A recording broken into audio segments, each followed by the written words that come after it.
कौशल्या कहे दोष न काहू, किसी का दोष नहीं। ये तो कर्म विवश दुख सुख क्षति लाहू, दुख सुख हानि लाभ भाग्य के अधीन हैं, कर्म विवश हैं। और देवी मोह बस सोचिए बादी, विधि प्रपंच अस अचल अनादि। विधाता का प्रपंच किसी को समझ में नहीं आता, लेकिन एक बात का मुझे दुख है, श्री राम जी के बन जाने का नहीं। राम जाहि बन राज तज भल परिणाम न पोच। राम जी वन को चले जाएं, लौटकर आ जाएंगे, परिणाम अच्छा होगा, बुरा नहीं होगा। तो फिर आपके आंखों में आंसू क्यों?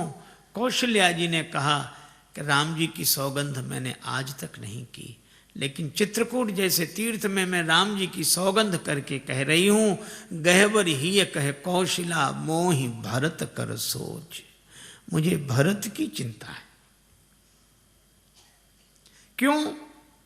क्योंकि गूढ़ स्नेह भरत मन माही, रहे नीक मोह लागत नाही। भरत जी के हृदय में छिपा हुआ प्रेम है। भरत राम के बिना नहीं रह सकते। इसलिए सुनैना जी, आप महाराज जनक से प्रार्थना करें कि पंचायत में ऐसा फैसला हो कि भरत जी राम जी के संग चले जाएं। श्री सीता जी को लेकर विदा हुई। सुनैना जी जनक जी के पास आई। जनक जी ने बेटी को वनवासिनी वेश में देखा। भयउ प्रेम परितोष विसेखी। मन में स्वाभिमान का उदय हुआ कि मेरी बेटी के ऐसे त्याग का जीवन। लेकिन मन में एक बात आई, किसी व्यक्ति ने अपनी बेटी का विवाह किया बड़े ठाट वाट से। बेटी की विदा हुई, ससुराल गई। दैवयोग दूसरे दिन उसकी मृत्यु हो गई। सभी लोग जुड़े, शोकाकुल था परिवार। उस बेटी का पिता भी आया था। सबने अपनी अपनी श्रद्धांजलि दी। पिता ने कहा कि बेटी की समाधि बनाओ तो उस पर ये 2 पंक्तियां मेरी ओर से लिखा देना। क्या दिया? जो कुछ भी दे सकते थे हम इस उम्मीद ना मुरादी में, कफन देना ही भूले थे फकत सामान्य शादी में। हम यही देना भूल गए थे। जनक जी भी सोचते हैं कि हम ये वनवासिनी का जो वेश धारण किया, ये वस्त्र देना भूल गए थे। श्री जानकी जी की ओर देखकर कहा, पुत्र पवित्र किए कुल दो। दोनों कुलों को पवित्र किया बेटी। श्री जानकी जी माता से विनय करके लौटकर अपने शिविर में आ गई। जनक जी से मां सुनैना ने कहा जो कौशल्या जी ने कहा था। जनक जी उठकर बैठ गए। देवी, धर्म राजनीति ब्रह्म विचार अत्यंत जटिल विषय है। धर्म के बारे में निर्णय करना कठिन। किम कर्म किम अकर्मेति कवियो अप्यत्र मोहिता। बड़े बड़े बुद्धिमान मोहित होते हैं। और राजनीति कुछ भी निर्णय पूर्वक कहना कठिन होता है। और ब्रह्म विचार वेदांत, वेदांत तो अकथ का कथ्य है। जो नहीं कहा जा सकता उसको ही कहा जा रहा है। कितना कठिन। पर श्री जनक जी कहते हैं इन तीनों विषयों में मेरा अधिकार है, पर मेरी ऐसी सूक्ष्म बुद्धि भी सोमति मोर भरत महिमा ही कहे काह छुअ सकत न छाही। ऐसी मेरी बुद्धि भरत जी की महिमा क्या कहेगी, उनकी परिछाई भी नहीं छू सकती। भरत जी के गुण तो एक ही हैं जो जानते हैं, वे हैं श्री राम। भरत महामहिमा सुन रानी, जानहि राम न सकहि बखानी। पर भरत कथा भवबंध विमोचनी। पूरी रात यही चर्चा करते रहे। इधर श्री भरत सब सो रहे हैं, पर 2 भाई जाग रहे हैं। एक नेम के कारण एक प्रेम के कारण, एक राम जी के चिंतन में, एक राम जी की चिंता में, एक सजग लोचन है, एक सजल लोचन है। नेम के कारण जाग रहे हैं श्री लक्ष्मण और प्रेम के कारण जाग रहे हैं श्री भरत। लक्ष्मण जी राम जी के चिंतन में जाग रहे हैं, भरत जी राम जी की चिंता में जाग रहे हैं। नींद नहीं आती। श्री भरत यही सोचते हैं कि ही विधि हो ये राम अभिषेको, मोहि अवकलत उपावन एको। मुझे कोई उपाय समझ में नहीं आता। अहो अहो इस शिला खंड पर बैठा कौन तपोधन, एकटक रहा निहार गगन को करता अश्रु विसर्जन। मन में एक बात आई, माता कौशल्या के कहने से राम जी लौट जाएंगे। मैं मां कौशल्या से ही कहूंगा। मन में हर्ष की लहर उठी, लेकिन फिर विषाद आ गया।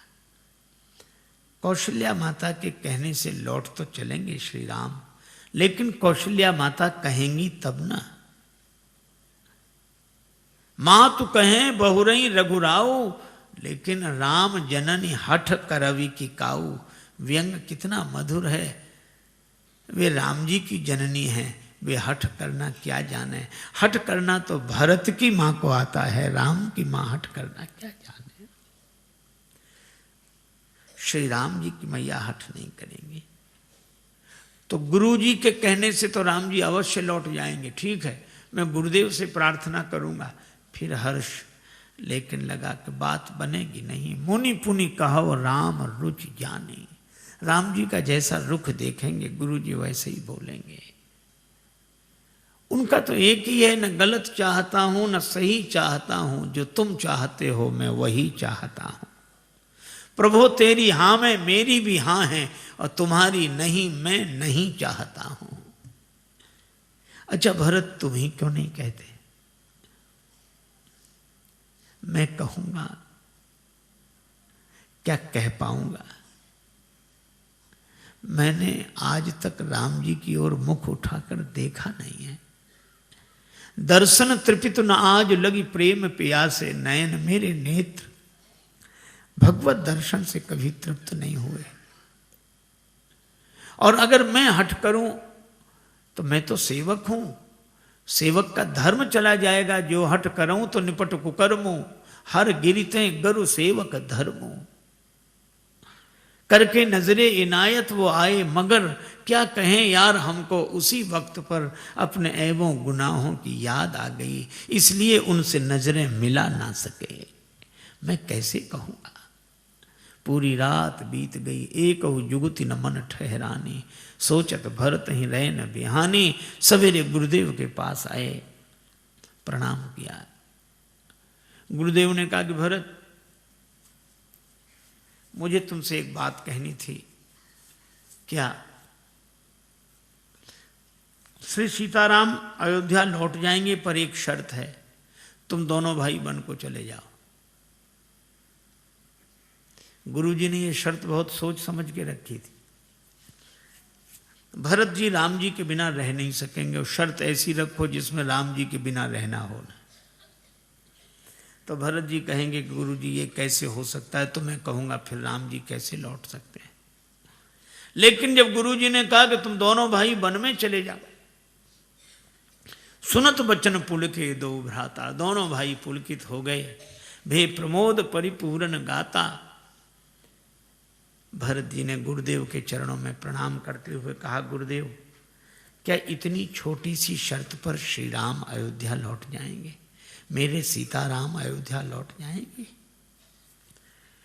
गुरु जी ने कहा कि भरत ये छोटी शर्त नहीं है, राम जी के बिना 14 वर्ष रहना है।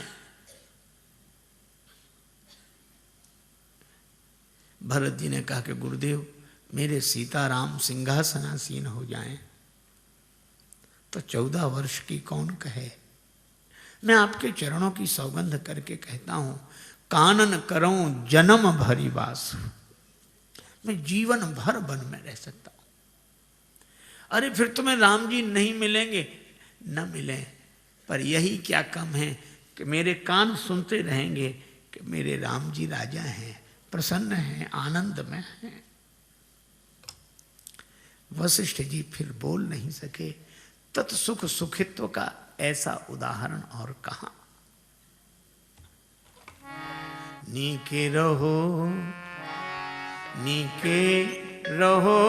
मेरे प्यारे बने रहो, नीके रहो मेरे प्यारे बने रहो, नीके रहो मेरे प्यारे बने रहो, नियरे रहो चाहे न्यारे बने रहो, नियरे रहो चाहे न्यारे बने रहो, नीके रहो मेरे प्यारे बने रहो, नीके रहो मेरे प्यारे बने रहो।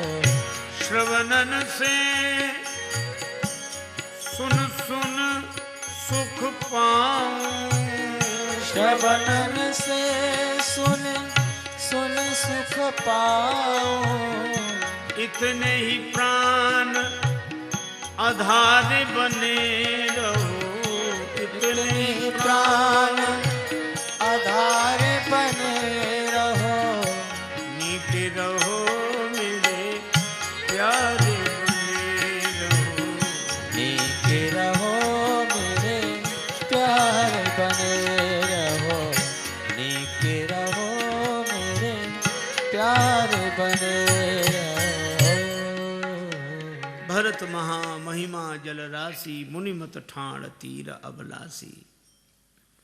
पंचायत में आए। श्री राम जी ने देखा जनक जी विराजमान हैं, वशिष्ठ जी विराजमान हैं, भरत जी हैं, सब सभा है। राम जी ने कहा कि गुरुदेव निर्णय कर दें। गुरु जी ने कहा कि मैं निर्णय नहीं कर सकता, भरत भगति बस भई मति मोरी। मेरी बुद्धि तो भरत जी की भक्ति के वश में हो गई।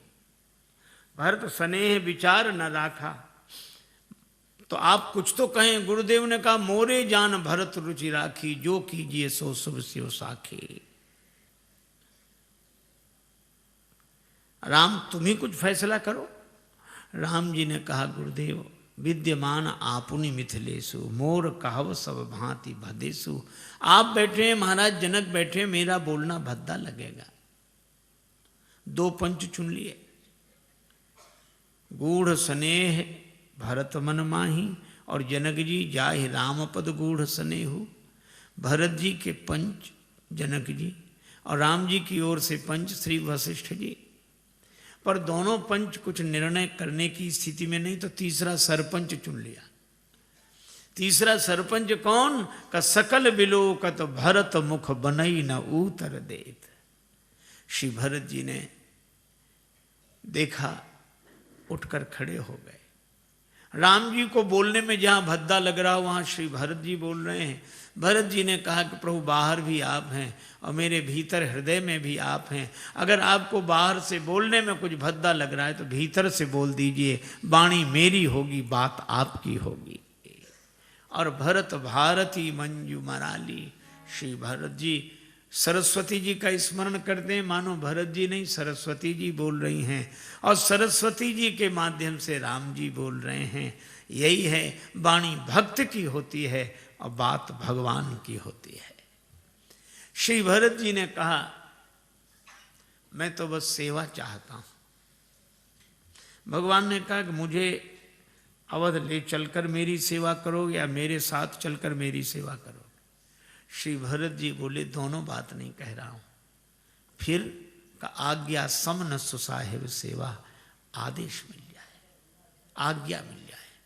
राम जी पुलकित हो गए। राम जी ने कहा कि भरत पितु आए सुपाल ही दो भाई, दोनों भाई पिता की आज्ञा का पालन करें। मैं जानता हूं कि तुम्हें इसमें बड़ी कठिनाई, निर्णय हो गया।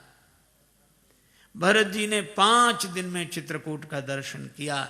आज सुंदर दिन जानकर जाने की बात मन में है, पर राम जी कुछ कहने में संकोच कर रहे हैं। तो राम जी ने सोचा कि हम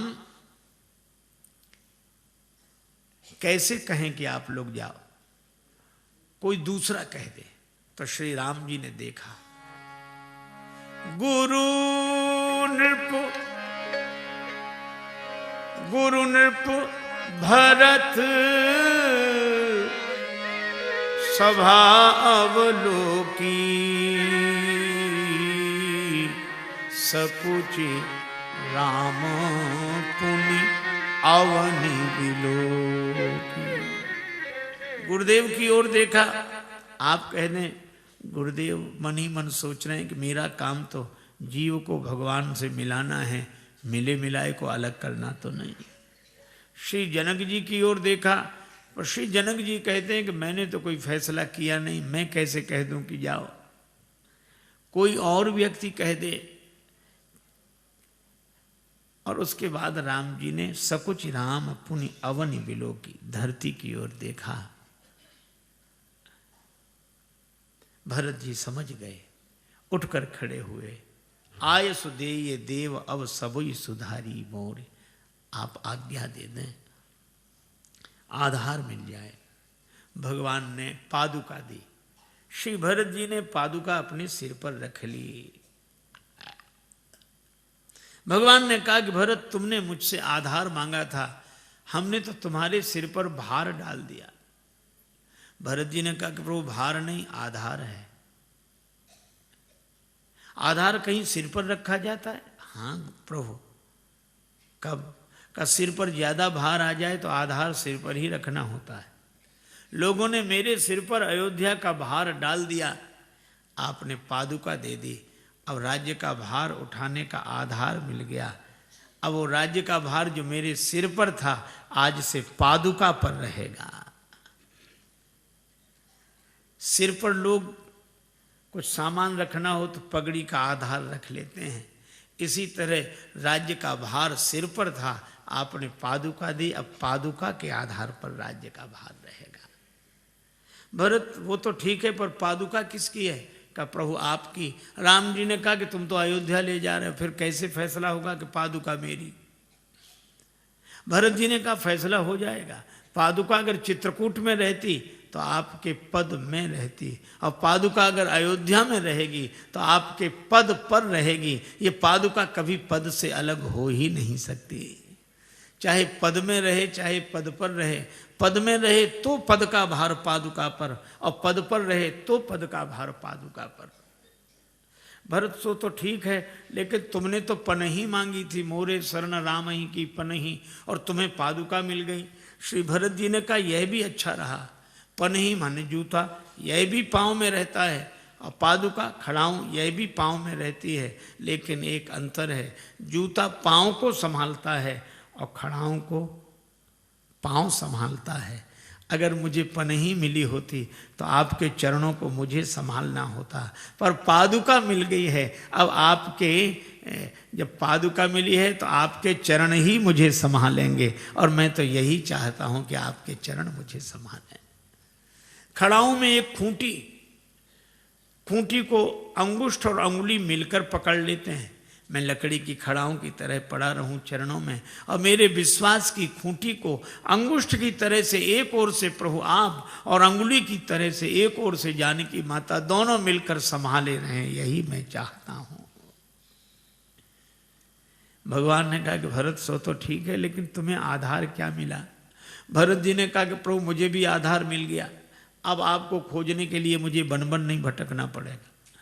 क्यों? पादुका मैं लेकर जा रहा हूं। और प्रभु पादुका चरणों के पास चलकर नहीं आती, चरण ही वहां चलकर आते हैं जहां पादुका होती है।